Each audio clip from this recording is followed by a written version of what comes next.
what can be described as a disappointing at best May the 4th Star Wars holiday, we have some almost good news, maybe, possibly.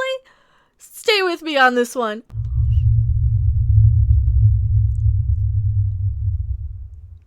Hello everyone, I am still Becca Random 42, the one, the only, the original, your favorite YouTube harpy.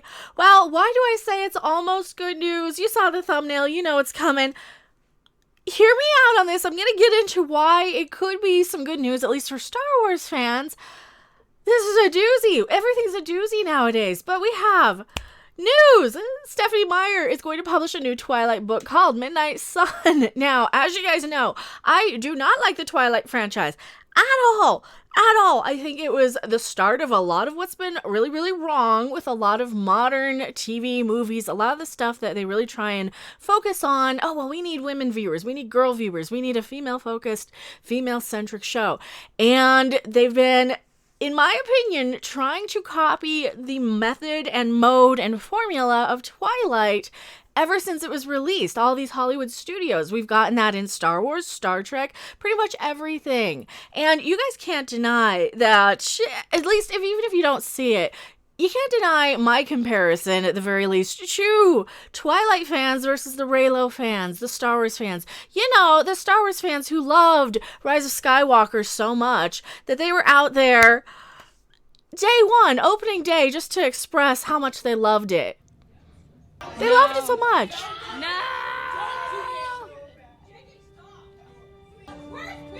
Where's Ben? Ray Skywalker. They love that so much.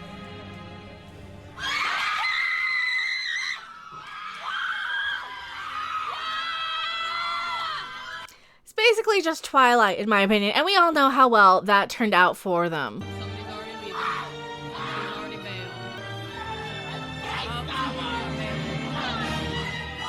Yeah, they loved it so much that they were basically being the Twilight fans that they are and inserting that into Star Wars. And maybe this is good news. Maybe they'll all go back to that, because this is what I keep saying, that we keep trying to reinvent Star Wars and Star Trek and everything under the sun to follow this formula of Twilight that worked really, really well for studios, and the people who really do enjoy it seem to enjoy it. I am not one of those people. I like my Star Wars before it was, Twilight. Then again, I also really like Baby Yoda because he's absolutely adorable. Oh, there he is! He's gonna eat the froggy. Oh, he's gonna get him. Wait, he's gonna get him. Gulp! Oh, he's so cute. Love the Baby Yoda. A lot of Baby Yoda clips today. I'm in a little bit of a Baby Yoda mood because I'm sad I don't have any merch other than the towel. Boom! Stephenie Meyer, to publish a new Twilight book called Midnight Sun, the author of the popular Twilight vampire series, announced that the new book, told from the vampire Edward Cullen's perspective, will go on sale August 4th, because, let's face it, girls don't want to see Kristen Stewart in there looking all, with her mouth hanging open. I used to have people who even loved the franchise who would ask, hey, are you catching flies? Why is your mouth open? No, they don't want to see that. They want to see something a little bit more appealing to them, just as I would want to see something a little more appealing to me. But that's just me, for example. It's just, I would rather see that. But hey, it takes all kinds. Everybody likes their type. They got their thing. This is why, though, they're going to cater more to these adult fans who don't need to self-insert into this. They just want to look at the pretty guy on screen, in their opinion. I'm not that big of a Robert Pattinson fan, but hey, to each their own, like I keep saying. And of course, this is a New York Times article we're going with. Fans of Edward Cullen, the brooding vampire hero from Stephenie Meyer's best-selling Twilight series, will have something fresh to bite into this summer. I see what you did there. Cute. Ms. Meyer announced that on Monday that Midnight Sun, the new novel in her vampire romance series, will be published on August 4th, more than a decade after the original story concluded. And like I keep saying time and time again, they keep trying to find the magic of Twilight and put it into every other franchise, all the old long-running ones. Because, let's face it, some of these old long-running franchises like Star Wars probably could have been ended. We didn't need them to keep going continually. And I get it that these companies want to make all their money. They want to have fans for the rest of their lives. They've got these billion-dollar IPs, but you can't count on something like that forever. You really, really can't. You're only as fresh as your current fan base. And once you get rid of your old fan base, Star Wars, and you try and rely and jump over to a new fan base that might not even like your thing, or they think they like your thing because they saw something on Big Bang Theory and they know what a lightsaber is. That's like one of the perks of being a Jedi is you get to build your own lightsaber. Crazy. I was like, what? I just have things coming out of my hands. Like, I need a lightsaber. Well, they like to think they're Star Wars fans, and that's fine. You don't have to know every single fact to like Star Wars. You don't, but you also probably don't want to come in and turn it into something that it isn't. But everybody who knows what a lightsaber is, all of a sudden, because Big Bang Theory mentioned it, are now diehard Star Wars fans, which is fine. I don't want to gatekeep any new fans out of these franchises. Here's the thing, though. A lot of these new people come in and they want to kick us all out, which is gatekeeping, by the way. Actually gatekeeping. They want to say, look, I never liked this before. Now I'm going to change it into what I like. I'm going to change it into Twilight or something, for example. Even though I can't stand it, they're trying to appease that crowd. And I can't really blame them, I suppose. We are in this no negativity culture where you can't just say I don't like something unless it's something universally panned, like Twilight or even Justin Bieber or something. Then you can at least not get attacked by people and have their feelings hurt. This is one of the issues that I have with a lot of current fandoms, is you cannot just specifically say, I dislike a property, without people feeling personally insulted or attacked if you don't like it. And then they come at you with, oh, well, you're just a this, you're just a that. No, I'm just not a fan of the thing you're a fan of. It doesn't mean I like you less as a person unless you're gonna use that as a substitute for your own personality. Because let's face it, nobody wants somebody who's just a fan of something. You gotta have a little bit more than just the thing you're a fan of. I got a lot of stuff I'm a fan of, like I said. That's why I have an office full of crap. But they keep trying to appeal to this one little demographic of people who spend a lot of money on Twilight, and that's fine. But maybe they'll go back to Twilight. Please go back to Twilight. Please go back to Twilight. Please, please, please. Stephenie Meyer gives an interview. I thought seriously about delaying this announcement until things were back to normal, Ms. Meyer said in the statement. However, that felt wrong considering how long those who are eager for this book have already waited.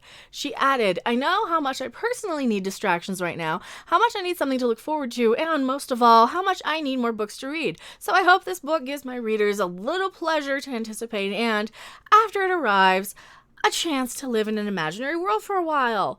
All right, perfectly fine. And she's catering to her fan base. She's not coming in and saying, you know what, how do I go in and make something else Twilight? She's just continuing her thing, and that I can at least have some respect for. And I agree. People need stuff to look forward to. This is why we're so heartbroken and disappointed. This is why we started complaining about these properties a couple of years ago on YouTube. All of us. We didn't just pop up out of the blue, really. But there was a couple of big catalysts, and one of them was Star Wars, one of them was Star Trek, Doctor Who was another one, Game of Thrones. There's a lot of these things that people use throughout their lives, so they don't have to worry about paying rent, and they don't have to worry about picking up their kids from wherever, or homeschooling them now. They don't have to worry about their daily lives for a little bit. They can tune out, turn off the world, and escape somewhere for a little bit, just to kind of come back refreshed.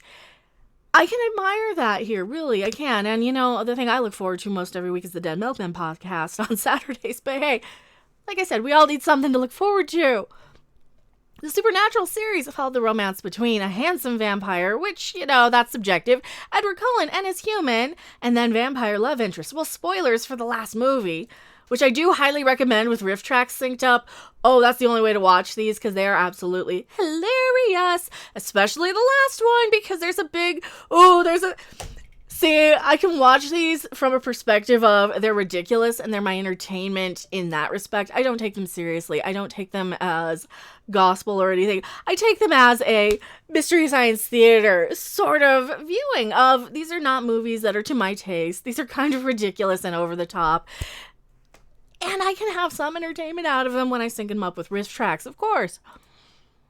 which are, in case you guys don't know, the guys who did Mystery Science Theater 3000. Yeah, definitely check that out. I really highly recommend that if you have to sit through Twilight. In contrast to earlier books, which are told from Bella's perspective, the new book will be looking back on Edward's life and be told from his point of view. Meaning, beautiful, mysterious Bella is both the most intriguing and unnerving event that he has experienced in his long life as a vampire.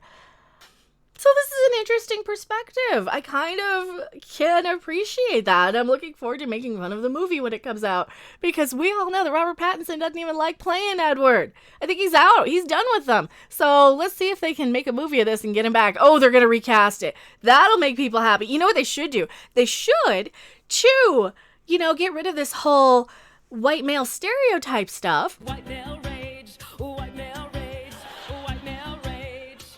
What they should do is get a taste of their own medicine in this and recast it with a woman. Hey, how about a woman of color? How about a woman of color who's, more diverse because she goes both ways or something? I don't know. Something, because I think that would be kind of hilarious. Can they even make a movie in this day and age from the perspective of the quote-unquote white dude? I don't know. This is where it's kind of getting interesting. Now my brain's starting to go. How are they going to deal with that? And of course, I'm not a fan of Twilight. I'm a little bit intrigued by this. And you know what? Anything that's going to get the Reylos out of Star Wars is going to make me happy. Tell me what you guys think in the comment section below. I am MechaRandom42, and I'll see you guys later. Bye. Thanks for watching. If you liked it, make sure to hit that like button. And if you want to see more, don't forget to subscribe. See you in the next video. Bye!